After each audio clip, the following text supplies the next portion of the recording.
আমাদের চারপাশে প্লাস্টিকের উপস্থিতি এতটাই বেড়ে গেছে যে এটি এখন পৃথিবীর সবচেয়ে বড় পরিবেশগত সমস্যা হয়ে উঠেছে। প্রতি বছর লক্ষ লক্ষ টন প্লাস্টিক দূষণ আমাদের নদী, সাগর এবং মাটিকে ধ্বংস করছে।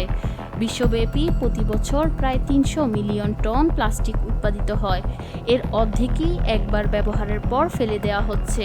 এই প্লাস্টিকই শত শত বছর ধরে পরিবেশেই থেকে যাচ্ছে, যা জলজ প্রাণী থেকে শুরু করে মানুষের স্বাস্থ্যের জন্য বিপজ্জনক হয়ে উঠেছে। অন্যদিকে সাগরে প্রতিদিন প্রায় ৮ মিলিয়ন টন প্লাস্টিক ফেলা হয়, যা লাখ লাখ প্রাণীর জীবন কেড়ে নিচ্ছে। অথচ আমরা যদি সবাই মিলে একটু সচেতন হই তাহলে এই সমস্যা সমাধান করা সম্ভব। আমরা যদি প্লাস্টিকের ব্যবহার কমিয়ে দিই ও পুনর্ব্যবহারযোগ্য ব্যাগ ব্যবহার করি তাহলেই প্লাস্টিক দূষণ কমানো যেতে পারে। এছাড়া প্লাস্টিক রিসাইক্লিংয়ের মাধ্যমেও অনেকাংশ কমে যাবে প্লাস্টিকের ব্যবহার। এছাড়া আমাদের দেশে অনেক স্বেচ্ছাসেবী দল প্লাস্টিক দূষণের বিরুদ্ধে কাজ করছে। আমরা যদি একটু সচেতন হই তাহলেই প্লাস্টিক দূষণ প্রতিরোধ করা সম্ভব।